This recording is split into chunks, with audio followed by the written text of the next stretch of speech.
From Baltimore to Bangladesh, Ocean Conservancy leads the world's most astounding grassroots cleanup effort.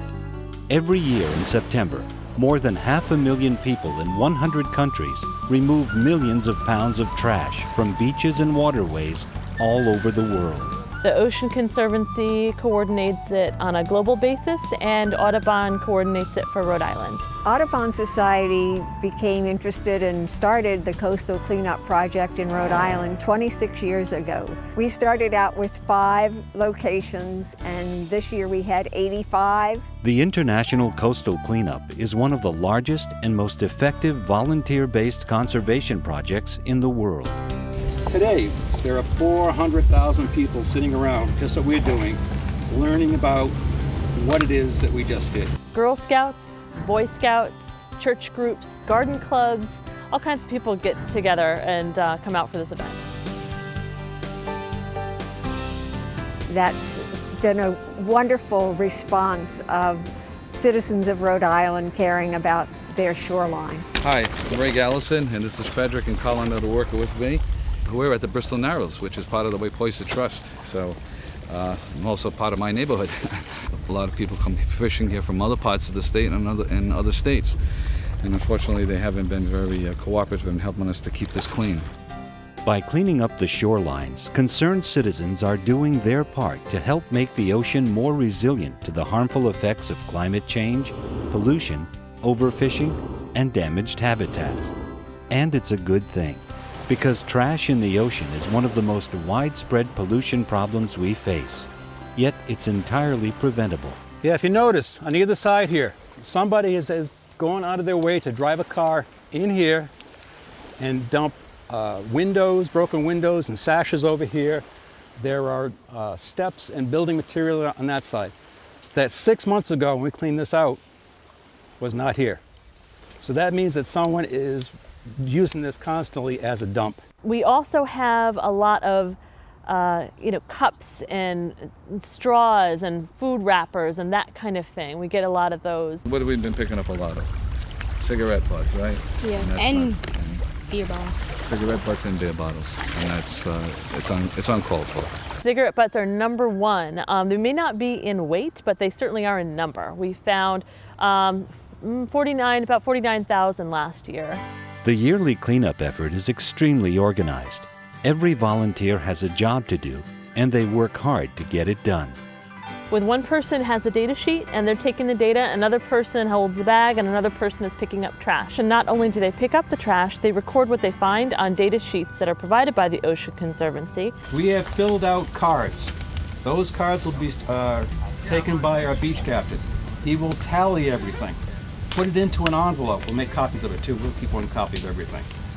Send it into Audubon. Those are sent off to the Center for Marine Conservation, which is now known as the Ocean Conservancy in Washington, D.C. And then in 6 months, we will have a report ready that we can take a look at just our place in comparison to every other place on this side of the bay, in comparison to every other place that was picked up in Rhode Island, every other place picked up throughout New England, every other place picked up in the United States. That data is then collected, compiled, and used to issue a comprehensive report on marine debris for the entire planet.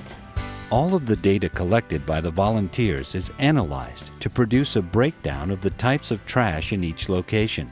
But just how is all of this information used?